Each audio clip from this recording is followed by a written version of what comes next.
Bonjour, je suis dans le Finistère et je voulais vous présenter mon rucher. Voici une première ruche et voici toutes les autres.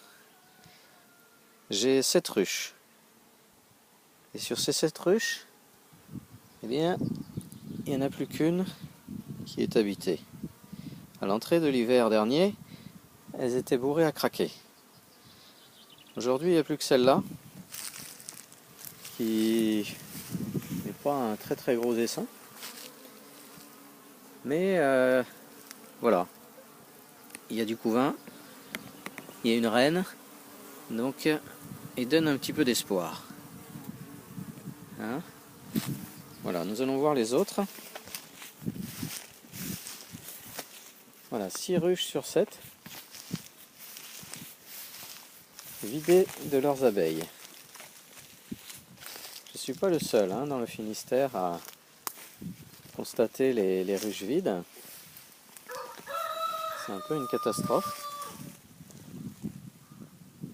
Voilà, j'ai ouvert celle-ci pour vous montrer un petit peu.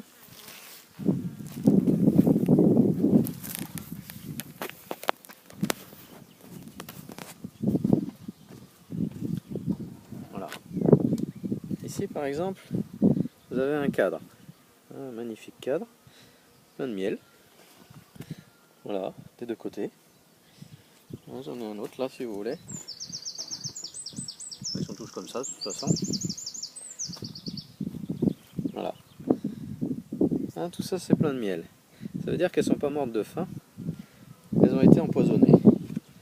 Elles ont été au contact de neurotoxiques qui leur ont fait perdre le sens de l'orientation. Quand elles sont sorties pendant l'hiver, les hivers sont de plus en plus doux. Donc du coup elles sortent, elles vont butiner, elles vont chercher de l'eau et en fait elles ne retrouvent plus leur chemin parce qu'elles ont perdu le sens de l'orientation à cause de ces produits. Je voulais vous montrer une image. Voilà. On va faire un gros plan. Voilà. De 20 à 30 000 abeilles. La ruche était constituée de 20 à 30 000 abeilles. Voilà ce qui reste. Et qu'est-ce que vous voyez là? La reine, entourée de sa cour. Voilà, ils sont morts de froid, parce qu'il n'y avait plus assez d'abeilles pour réchauffer la ruche. C'est un peu terrible comme image, je trouve. Pour moi, elle représente une catastrophe qui s'annonce. C'est la disparition des pollinisateurs. Voilà.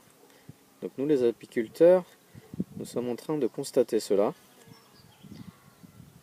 Et puis, dans un second temps, quand on aura moins de fruits, moins de légumes, etc.,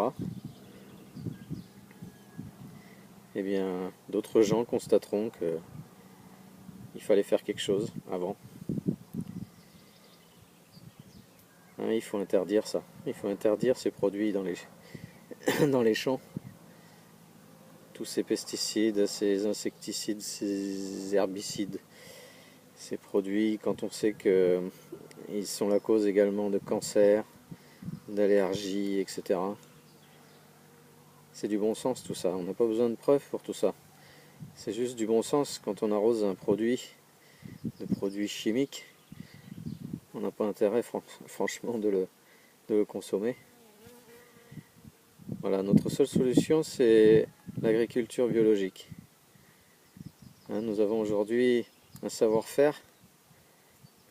Des chercheurs se sont penchés sur la question depuis des années sur l'agriculture biologique. On maîtrise de mieux en mieux ce qui se passe au niveau de la terre, les interactions entre les microbes, les plantes, etc.